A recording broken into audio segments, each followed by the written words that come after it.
Olá, este vídeo é a retribuição do editado de premiação de número 005/2020 Faz Cultura Boa Vista, da Prefeitura Municipal de Boa Vista, realizado por meio da FETEC em atendimento à Lei Emergencial Aldir Blanc. Primeiro deixa eu me apresentar. Meu nome é Bruno Cláudio Garmatz, tenho 67 anos, sou formado em jornalismo e moro aqui em Boa Vista já há 37 anos, desde 1983. Já vai fazer 38 anos que eu vim para cá. Muita gente se pergunta assim, mas como começa a história de um escritor? Como que é esse interesse assim por livros, por escrever, por contar histórias? Eu vou tentar recordar lá do comecinho, como que começou essa minha paixão por livros. Meu pai era professor do ensino fundamental, numa vilazinha lá do oeste do Paraná, isso lá pelo ano de 1956. Eu sempre via meu pai mexendo com livros, lendo e coisa, e eu fui me acostumando com aquilo. E desde pequeno também meu pai incentivava muito a ler, e eu fui gostando de ler, de mexer com livros, essa história toda. Depois meu pai largou de mão de ser professor e tudo, eu cresci, fui estudar fora, fui estudar lá no Rio Grande do Sul, com 9 para 10 anos, porque na vila lá onde que meu pai era professor, só tinha até o terceiro ano. Então eu tinha que sair dali para estudar. E aí eu fui morar com minha irmã mais velha, que morava lá na cidade onde que eu nasci, em Ibirubá, e para continuar os estudos. E eu lembro que eu devia ter uns 12, 13 anos por aí. Num Natal eu ganhei de presente da minha irmã uma coleção de livros. Acho que eram uns 8 ou 10 volumes por aí. Aqueles livros de histórias infantis, juvenis, assim, João e o Pé de Feijão, A Ilha do Tesouro, essas coisas assim. Rapaz, aquilo foi o melhor presente do mundo para mim, porque em menos de 2 semanas eu tinha lido todos aqueles livros, de tanto que eu gostava de ler. E aí, nessa cidade, eu também tinha um amigo. O pai dele tinha uma indústria lá, uma pequena indústria, e aí esse cara comprava muita revista, muito gibizinho. E volta e meia ele falava, Bruno, olha, eu tenho um monte de gibi lá, eu já li, se tu quiser pegar lá para ler. Aí eu passava na casa dele e levava para casa aquele pacote de gibi. Aquelas historinhas de Pato Donald, Mickey, Zé Carioca, essas coisas assim. E eu devorava aqueles gibi também, gostava demais de ler aqueles gibi. Aí eu terminei o ginásio em 1969, terminei o ginásio e fui estudar em Porto Alegre. Fiquei 1 ano lá em Porto Alegre, fazendo um curso técnico, mas não gostei muito não, sinceramente não me adaptei à coisa. Aí eu voltei lá para o Paraná, para a casa do meu pai, isso no comecinho de 70, mas eu também não queria parar de estudar. E qual era a opção daí? Eu podia escolher 2 cidades próximas ali que tinham um curso científico para continuar meus estudos. Ou era Toledo ou era Guaíra. Eu optei por Guaíra, porque Guaíra era um centro turístico na época, onde tinha as 7 quedas, famosas 7 quedas do Rio Paraná. Ainda não estavam encobertas pelas águas da Itaipu. E eu fui morar lá em Guaíra. Fiquei 4 anos em Guaíra, 71 a 74, e em 72 eu servi o Exército. Fui soldado do Exército durante 1 ano. E nesse período eu perdi 1 ano letivo, porque eu não conseguia acompanhar as aulas. Pegava serviço, tinha que fazer patrulha, não sei o quê, e perdi 1 ano. Mas depois eu continuei. Aí terminei em 74, o científico, e eu tinha um colega lá, o Sidney Daguano, que trabalhou durante muitos anos na Rede Globo, na parte de esportes. Ele mora em São Paulo hoje.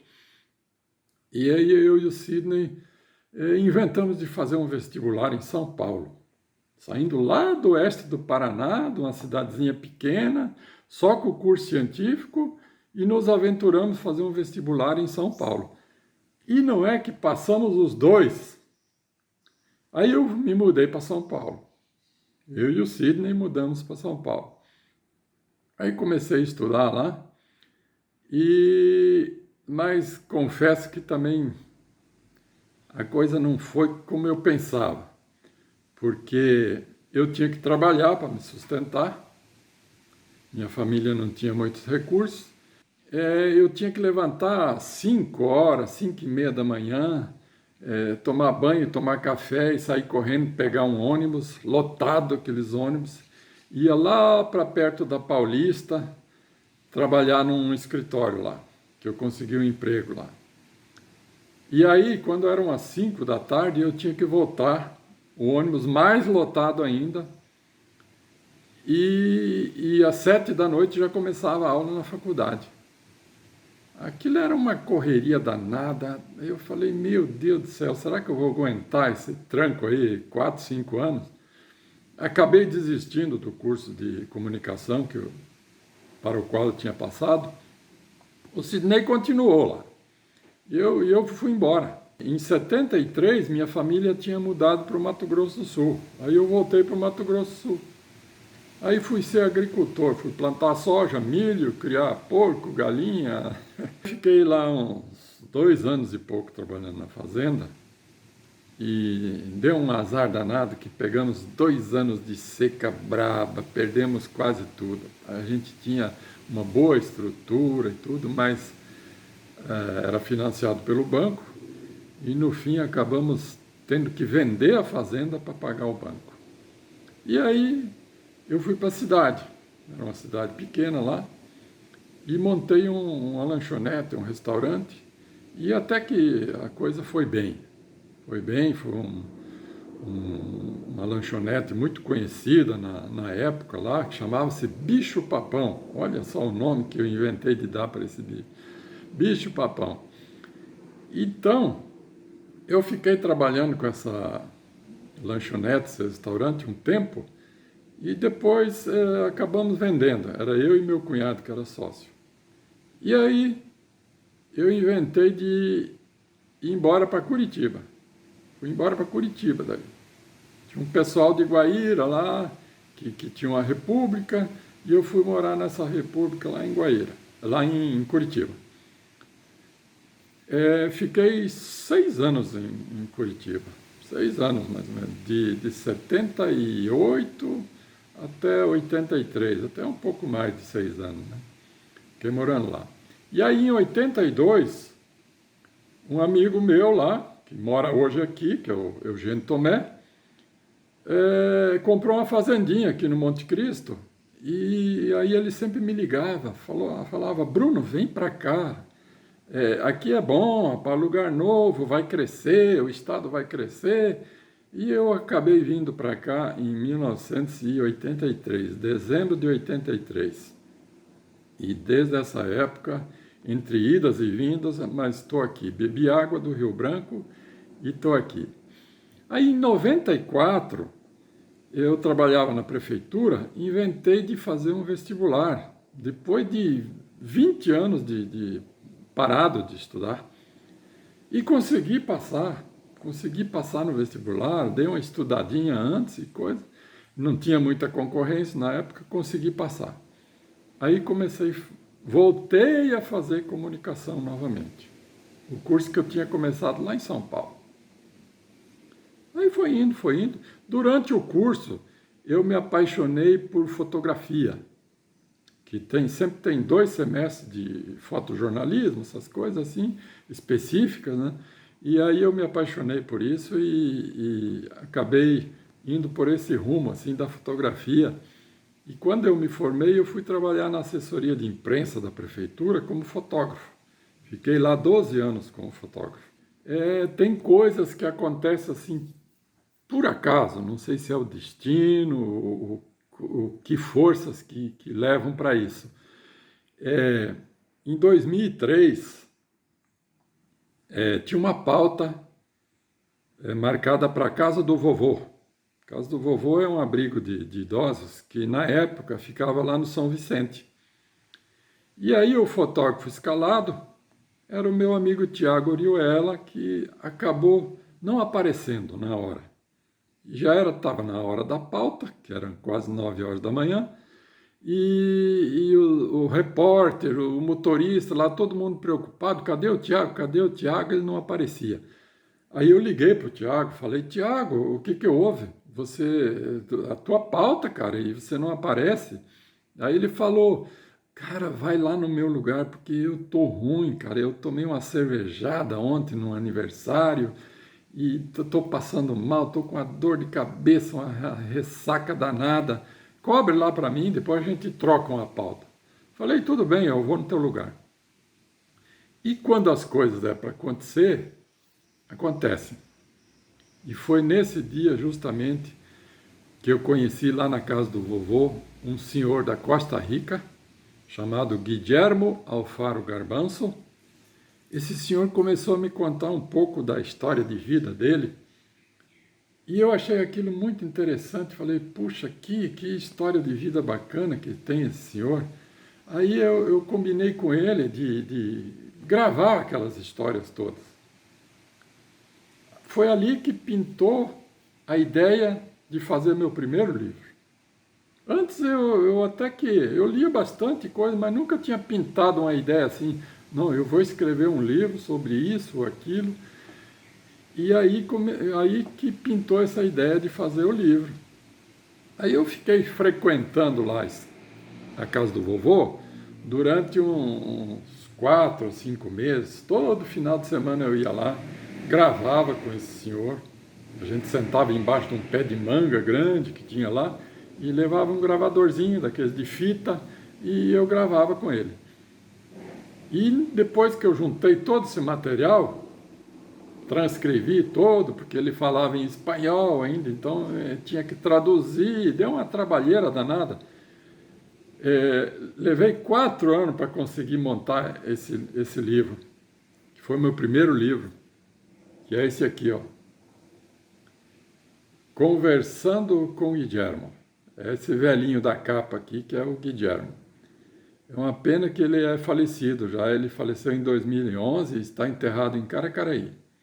Esse foi meu primeiro livro.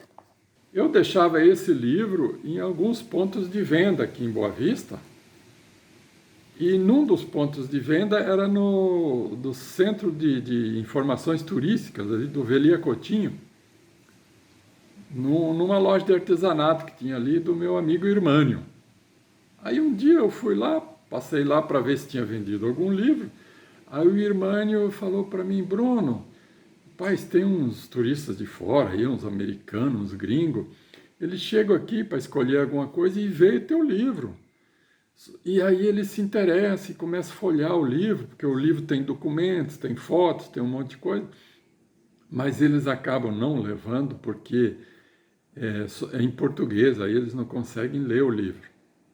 E aí esses mesmos turistas, eles perguntam assim se não tem um livro sobre Roraima, que mostre Roraima, através de fotos, de informações e coisas. Aquilo na hora assim me deu um clique, eu falei, caraca, aqui está uma excelente oportunidade para eu fazer um livro sobre isso. Aí eu comecei a pensar, mas sobre o que eu vou escrever? Aí eu pensei no Monte Roraima. Falei, pô, o Monte Roraima é o ícone do turismo aqui em Roraima. Eu vou escrever sobre o Monte Roraima. Eu já tinha subido o Monte Roraima uma vez, em 2002. Aí eu subi de novo. 2011 eu subi de novo, só para fotografar para o livro. Aí comecei a juntar material, pesquisar e correr atrás e consegui fazer o meu segundo livro, que é um livro, esse grandão aqui, chama-se Monte Roraima, a Morada de Macunaíma.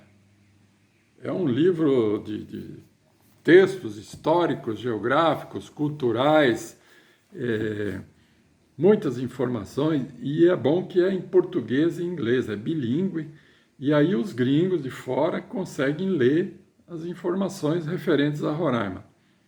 Então esse foi meu segundo livro. Enquanto eu estava escrevendo esse grandão aqui, eu pensei, caraca, eu já tenho 2 livros praticamente prontos. Um pronto e o outro ia sair ainda no forno. Eu vou me arriscar a escrever ficção. Aí eu comecei a pensar, falei sobre o que eu vou escrever. Aí comecei a me lembrar de algumas coisas, comecei a pesquisar também, e aí surgiu meu terceiro livro, que é esse aqui, ó, Escolhas Erradas, que conta a história de um jovem que sai do Rio Grande do Sul na década de 70 e migra para o Mato Grosso do Sul. Mato Grosso do Sul não era nem dividido naquela época ainda o Mato Grosso, era Mato Grosso só. Depois que dividiu em Mato Grosso e Mato Grosso do Sul. Ele migra para onde que é hoje o Mato Grosso do Sul. Ele monta uma pequena indústria lá e começa a crescer como empresário. Até que um dia entra um estranho no escritório dele e faz uma proposta meio indecorosa para ele, assim, para ele entrar num esquema de corrupção, através de notas superfaturadas. No começo ele fica meio assim, e não queria, e não sei o quê, ficou meio desconfiado, mas aí no fim ele acabou topando, porque ele era um cara muito ambicioso, dinheirista ao extremo, e falou, poxa, se eu não topar, alguém vai topar, então que seja eu. E acabou topando. Aí realmente ele cresce assim, vertiginosamente. Vira um empresário conhecido no estado, fora do estado, com ligações com políticos, com deputados, com secretários, e até que quando ele está com 50 e poucos anos por aí, ele fica doente, fica bastante doente. Mas nesse meio tempo, a família meio que degringolou, ele se separou da mulher, um filho se envolveu com droga, um rolo na família dele. E aí ele começa a fazer uma reflexão lá das escolhas que ele fez há muitos anos atrás, as escolhas erradas.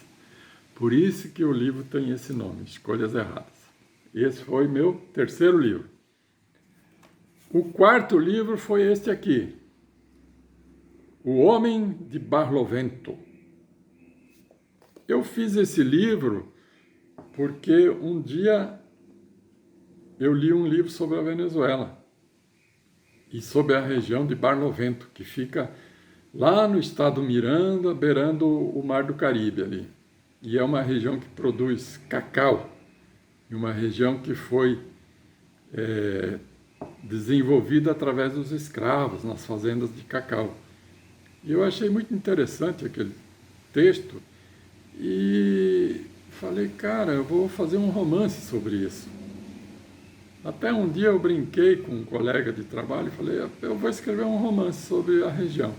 Aí ele brincou, vai nada, rapaz, tu não vai nada, nem conhece, não sei o quê. Por acaso eu passei lá umas 2 vezes na região e aí eu resolvi fazer realmente o livro.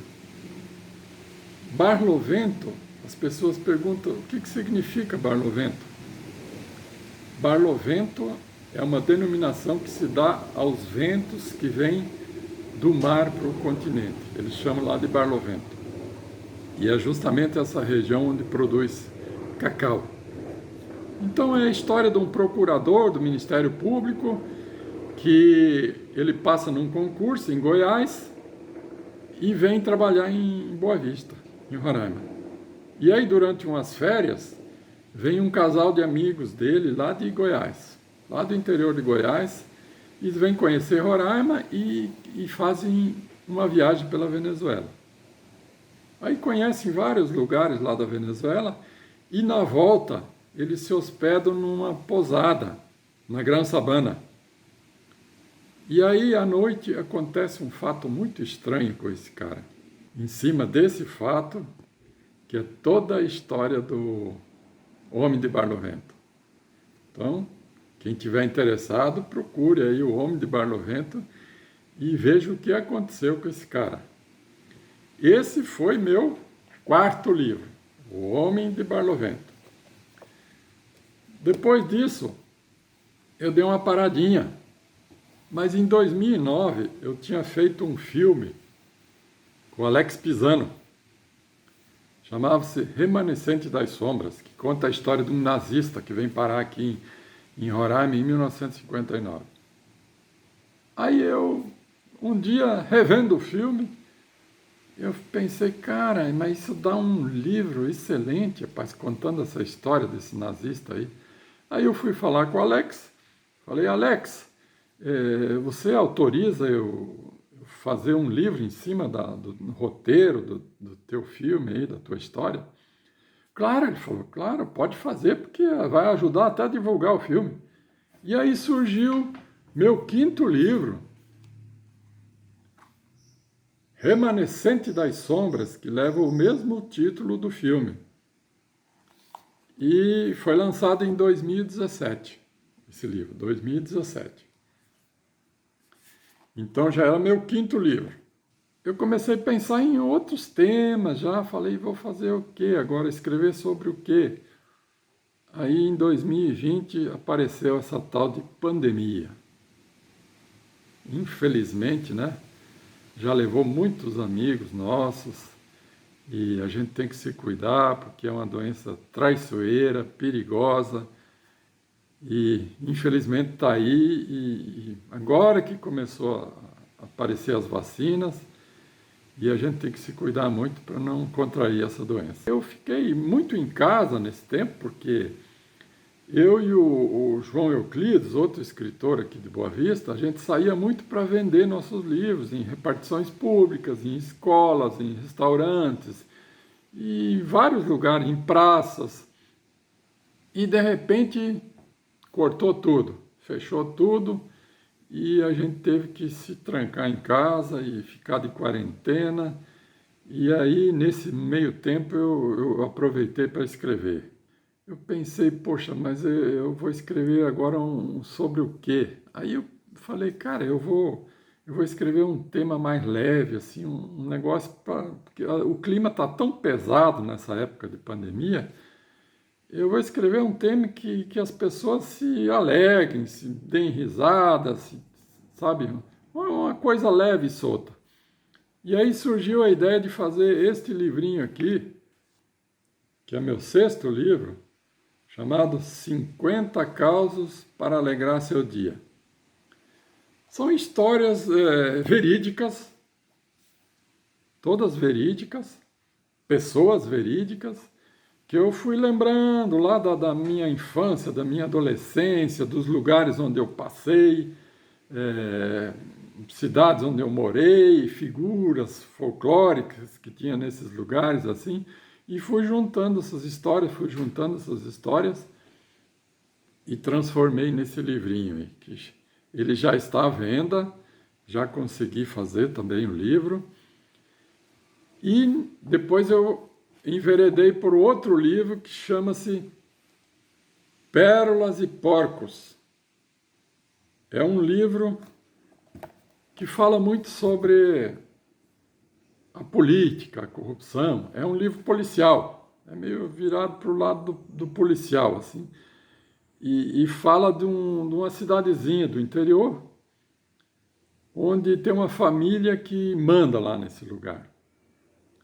E essa família, eles nem sempre agem com muita ética, com muita transparência nas coisas públicas. São os prefeitos, são vereadores lá. Então, até que um dia surge um médico lá e ele se contrapõe a tudo isso e resolve fazer uma denúncia ao MP e à Polícia Federal contra isso, contra essas atitudes dessas pessoas, e eles acabam atocaiando esse cara. Agora, para você saber, realmente quem mandou matar o médico, precisa ler o livro. Aí você vai saber quem que está por trás de toda a história.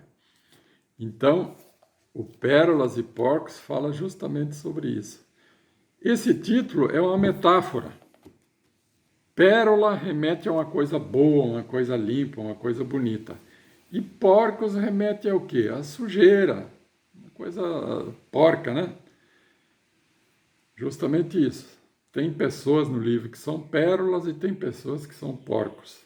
Por isso que o título do livro é Pérolas e Porcos. E ele está à venda no site da Amazon, tá? Em e-book. Esse aqui ainda não consegui fazer livro físico, mas estou batalhando para ver se eu consigo também. Então, essa é a história dos meus livros. Para fazer um livro, a gente sempre parte de uma ideia. Sempre uma ideia, né? Você tem aquela ideia no começo e começa a pesquisar, começa a trabalhar aquela ideia, e aí vai surgindo o livro. E às vezes demora 1 ano, 2, 3, 4 para sair, mas quando sai é muito gratificante para quem escreve. É um negócio muito gostoso. Literatura, livros, não é uma coisa, financeiramente, não é bom. Eu até hoje praticamente não ganhei nada, só empato. Mas a satisfação pessoal que a gente tem é muito grande. Você saber que daqui a 20, 30 anos alguém pode estar folheando teu livro e lendo, falar, teve um cara doido lá em Roraima, tá em 2020, não sei quando, lá que escreveu uns livros, olha aqui, ó. Então, essa que é a parte gratificante da literatura. Tem um ditado que diz assim, ó, que o homem, para se realizar na vida, ele precisa fazer 3 coisas. Ele precisa ter um filho, plantar árvores e escrever um livro. Então, se eu olhar por esse prisma, eu já posso me considerar um cara muito satisfeito e muito feliz.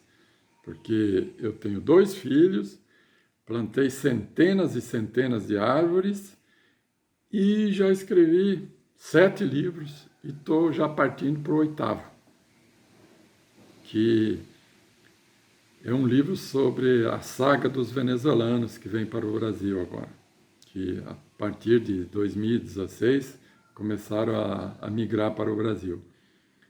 Então, estou colhendo depoimentos e, se Deus quiser, daqui a uns 3, 4 meses, esse livro vai sair. Não sei ainda se é físico, ou em e-book, ou como, mas vai sair.